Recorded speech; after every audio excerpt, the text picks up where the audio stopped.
In this video, we'll talk through how to add your content into your course page in Blackboard. And so when your course is ready and built in blended teaching, or your set of resources, I should say, you'll be ready to add them into your course. Now, to do this, we use a tool called deep linking to make it easy and to give you lots of flexibility in terms of how you add your content into your course. So this is part of the broader course design process, but there are a few different approaches that you can take, and I'll just touch upon the fundamentals here so that you'll be able to apply them in a way that fits best for you. And so what we're going to do here is start by navigating to the particular course that I want to add the content to. And so here I'm going to go into courses, select my specific course, and from here, the next thing that I need to do is structure the content that I want my students to see in the course. Now, you may have a pre-existing structure, and that's great. The next thing you'll need to do is add the blended teaching modules into that existing structure.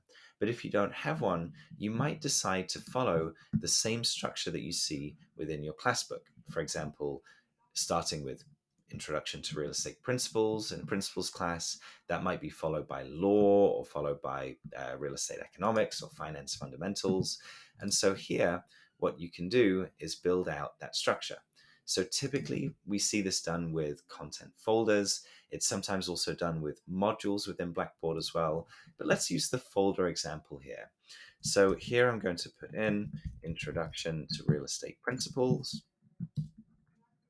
hit save. And now that I've got that folder, I might add a second folder and so on and so forth. So the next one might be Finance Fundamentals. Click Save. Again, terrible spelling here, but for the purpose of this example, not too much to worry about. And now that I've got my structure, next step is for me to add my content in here. So I click on the folder, select Build Content, and then scroll down to something that should be called Blended Teaching Add Content or something similar. I'm in our dev version here, so I'm going to use an alternate. So you'll just see the one, you won't see two options like I just saw here.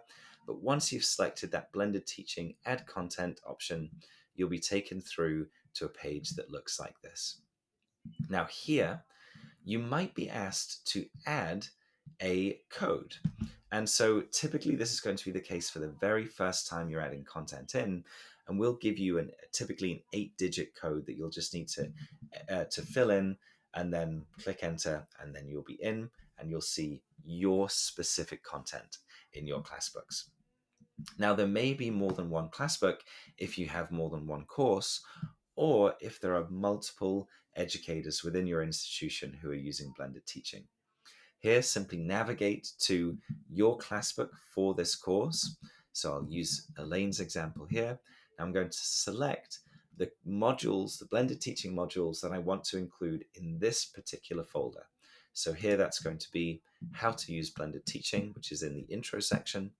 I click add module, and really that is all there is to it. Now within that content folder, I've got that module. Now for a student, anytime they click on this link, they'll be taken through to that specific module in a new browser tab, and they'll be able to work through that content from start to finish. And now if I go back, I can go on to the next stage, which is adding the content to the next of those content folders. So I click on Finance Fundamentals, and again go to Build Content, and then choose that blended teaching option. And from here, I choose the relevant class book and select those modules that I want to add in. Now, an important thing to add here is that you'll always have two options for how you put your quizzes into your course. One option is to use the pre-built quizzes within blended teaching. The other is to use our quiz builder tool to create your own customized quizzes and have them run directly through the Blackboard test function. So here, if you want to use the pre-built blended teaching quiz and allow your students to work through the quiz in blended teaching, select the boxes for the quizzes that you'll see at the end of each topic section. If you want to use the quiz builder and run the quizzes directly in Blackboard, deselect this option and then use the quiz builder tool. You'll see a guide for this on how to use it in the onboarding class book, and we'll share that in a few other places to make sure that it's easily accessible for everybody. And once you've got your modules selected, again, simply click Add Modules and you'll see them built in. And so really that is the way to structure your content in your course in Blackboard. And of course, there are different ways to do things, but you'll always follow that same process of building out the bare bones structure and then using that build content functionality to select the specific modules that you want for each part of that structure. And there we have it, how to add your content into your course in Blackboard.